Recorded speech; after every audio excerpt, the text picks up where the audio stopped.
Bonjour à tous, soyez encore bienvenus sur ma chaîne.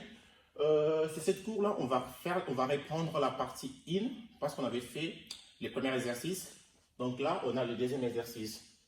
Alors, pour le deuxième exercice, on a l'intégrale de x, sinus de, intégrale de x, sinus de x, d de x. Donc, auparavant, on avait fait l'intégrale de x que sinus x. Donc là, on va faire avec le sinus. Donc la méthode, c'est la même, ça ne change pas. On va poser alpes. Donc, je vais faire une deuxième vidéo où je vais vous expliquer les astuces pour utiliser les alpes. Mais c'est hyper facile. Comme j'avais expliqué auparavant, les A, c'est arc tangente, arc sinus, voilà. IN, c'est les logs, ln. IP, c'est les polynômes. Et c'est exponentiel. IS, pardon, c'est les sinus, tangente et cosinus. Donc, en posant, on a quoi? On a x, c'est un polynôme. Donc, on met x. Et ensuite, on a sinus. Ah, en regardant le mot alpes, on voit quoi? On voit s. Donc, c'est-à-dire sinus. Comme on avait fait auparavant, tous ceux qui sont à droite, c'est U'. Et ceux qui sont à gauche, c'est V. Voilà. Et ensuite, on va poser U'. U' c'est égal à quoi? En regardant. Ah, on regarde quoi? Ah bah c'est sinus. On voit parce qu'il est à droite. Donc on met sinus X. Voilà. Et ensuite, on va trouver la primitive des sinus. Donc on fait U. C'est quoi la primitive? C'est quoi la primitive du sinus? Alors, si on fait les cercles trigonométriques, on sait que là, on a cosinus.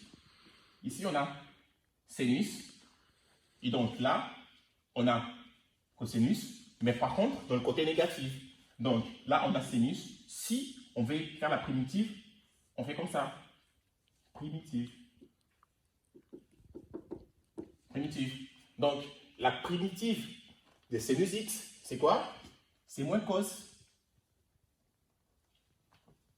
Tout là, jusqu'à là, tout va bien. Et ensuite, on a le V. On sait que le V, c'est ceux qui sont dans le côté gauche. Donc, on pose V égale à quoi? Égale à X. C'est-à-dire que V', c'est égal à quoi? C'est égal à 1. Et aussi, on a cette formule U' fois V, voilà, égale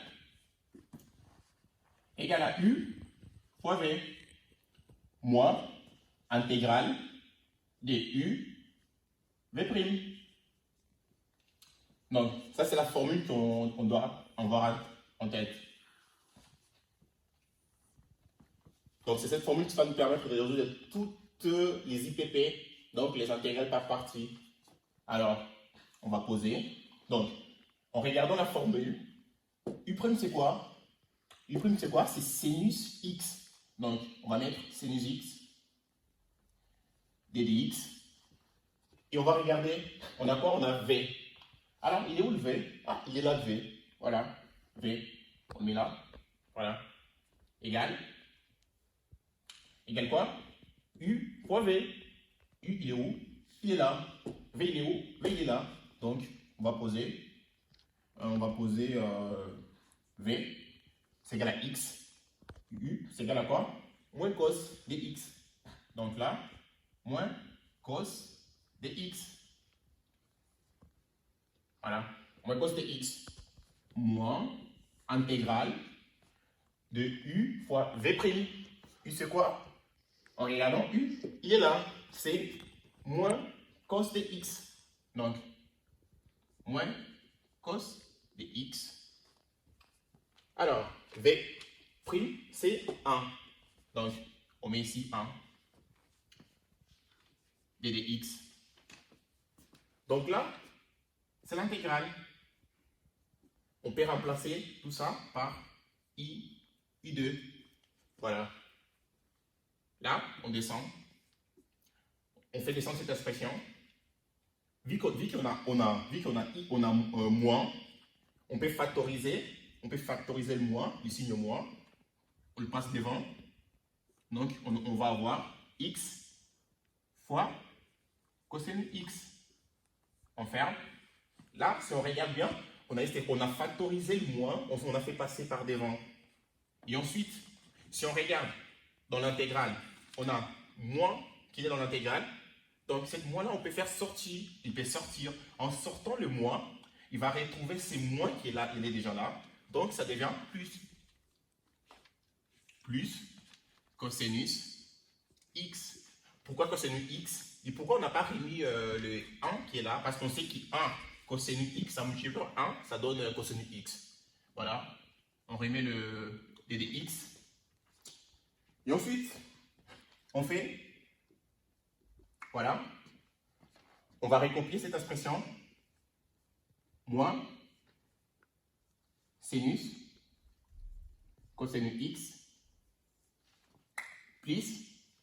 Alors, en regardant ici, qu'est-ce qu'on doit chercher maintenant? Là, maintenant, on doit chercher la primitive des x.